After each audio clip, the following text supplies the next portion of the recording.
we jump over to the Menard Studio hotline where we find Kevin Bowen, Colts.com featured writer, joining us now. We'll try to see what we can figure out is what going on up in Indianapolis these days, because it is not looking very pretty, as I'm sure Kevin is fully aware at this point in time. But let me start here with you, Kevin. And again, appreciate you taking some time out for us. What has been the atmosphere there at the complex? Is it tense? Are people on edge? What's the vibe going on there in Indianapolis? Yeah, I think when the players came in on Monday in typical loss Monday fashion versus win Monday fashion, the vibe is a bit somber. It's a bit, you don't see maybe as many guys trickle through the locker room on a Monday when the media is in there versus after wins. And Matt Hasselbeck, I thought, summed it up pretty well and said, it's got to be a lot of personable accountability right now. Obviously, 3-4 is nowhere near what I think a lot of people inside that locker room and obviously outside as well expected this team to be at after 7 games. So, yeah, I think the mood is just a little bit, I don't know, somber, I guess, is the right word.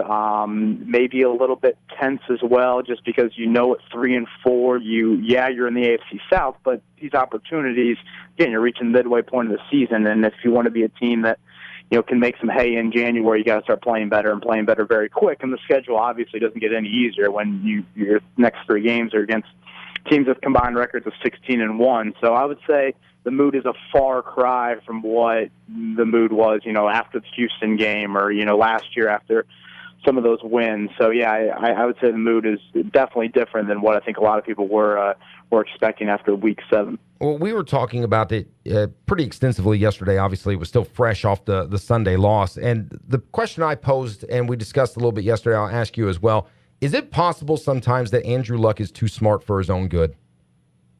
That's a great question.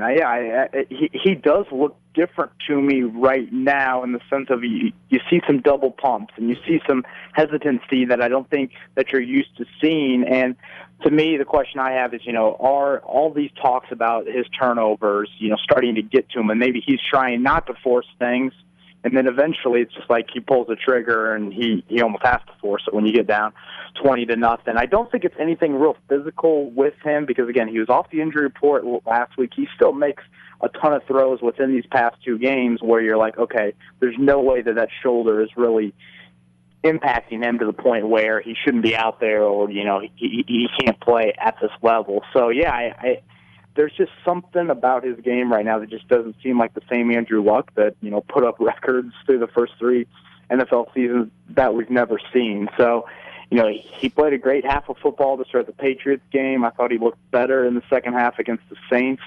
And now I think the biggest thing for him is just, can he put back-to-back halves together? Because we haven't really seen that from him here in 2015, dating back to obviously the Bills game, the Jets game, and then in the Titans game as well. So, he put a good first half together against the Patriots, a better second half, I should say a better really third and fourth quarter against the Saints. And now the big thing is, can you do it for 60 minutes? And it's not going to be easy because you got 2 of the best defenses in the NFL the next couple of weeks in Carolina and Denver.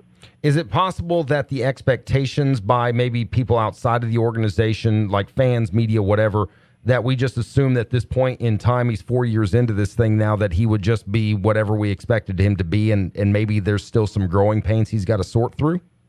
Yeah, definitely. Expectations haven't been, as high for a player coming out of college, really, ever. You could make the argument with this day and age and how social media is, and, it's a far cry from even when Peyton Manning came out back in 1998. So if you look at some quarterbacks, I know people, I think the Colts were 6-10, I want to say, in Manning's 4th season. I'd be shocked if the Colts fell to that level, but I think there is just natural growing pains. But I still think that this is just a consistency issue rather than, okay, this is the Andrew Luck that we're going to see. No, I'm still not going to go down that route. I think this is just, okay, he showed in the first half against New England his biggest nemesis, really, you would say, after 3.5 seasons, and he was virtually flawless in that first half.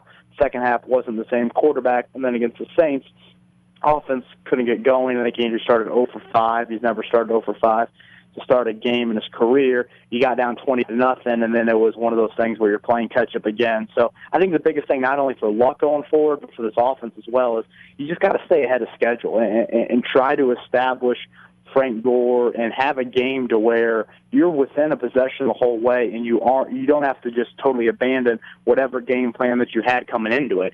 So I think that's been a major problem, is the Colts have had to go so one-dimensional at so many times here after 7 games to start the season that really tips your hand. And against these defenses like, again, Carolina and Denver coming up, you definitely cannot be a one-dimensional offense. Kevin Bowen, Colts.com featured writer, joining us on the Menard Studio Hotlines. Ford and O'Brien, ESPN Evansville 105.3, and online, ESPNEvansville.com. And we talked about it yesterday, and you've kind of touched on it there as well. Really, you went into that Patriots game expecting, look, they're the Patriots, and they're on this roll, and maybe they're playing with a chip on their shoulder considering how their whole offseason went. And obviously there was some, the Colts takes, some of the responsibility for starting that ball to roll there after the AFC Championship game. But the fact the Colts only lost by 7, I think, was viewed as a positive to some. You and I talked about it, and we talked about it last week on the show that, hey, they looked like they were starting to put some things together, and it just kind of got away from them there at the end, outside of the fake punt thing, which wasn't, I don't think, necessarily the issue with that game. So you thought maybe they've turned the corner here, but then they come out and they just look flat again against New Orleans. Is it possible some kind of an emotional letdown from week to week because that Patriots game, whether they would admit it or not, was a pretty important game maybe for them? Yeah, I think you hear Chuck Pagano talk about it so often, this 24-hour rule, but you got to wonder if that Patriots loss lingered a little bit just because the fashion of the game, the whole fake punt thing, it seemed like it really never ended last week. And these guys are human, They can try and ignore it as much as they want, but these guys are on social media and they hear, if they go out in the community and whatnot. I mean, I think naturally there's a little bit of a hangover that extended maybe more so than it did, after the Jets loss or after the loss to the Bills even. And for me, one of the biggest things that it is hard for me to kind of grasp is you play so well down there in Houston when, your quarterback couldn't even talk in the team meetings the night before the game, and you have 4 days to get ready for a Texans team that obviously has had their issues in recent weeks, but that was a game that Houston needed to win. And then you play New England 10 days later, and you play by far your best half of football of the season, and outside of the fake punt, you were in that game for all of the 60 minutes, really. And then all of a sudden you feel like that you're making strides, and then you have this game against the Saints, which is just so puzzling. The game turned so quick after that fake field goal. It was like a domino effect from there. That set up the first Saints touchdown, then Luck throws the pick to Stephon Anthony on the next play to start the Colts drive, and then the Griff Whalen fumble. After that, next thing you know, you're down 20-0. It's like, whoa, you almost got hit by a semi there. So it's just one of those things where that, to me, is the most puzzling thing to try to grasp and try to get, a real gauge on this team right now. It's that, okay, you played so well against Houston, you played by far the best half of football this season against the Patriots, and then all of a sudden you just play nowhere near the same type of football with the Saints. And I think now going into Carolina and Denver, you really are unsure of what team you're going to see on Monday night. Well, if Pagano came into the season, kind of the hot seat, if you will, if the Colts aren't able to turn this around by the bye week, is there any thought at all in Indy? Is there any feeling at all that Irsay could blow this thing up in the bye week?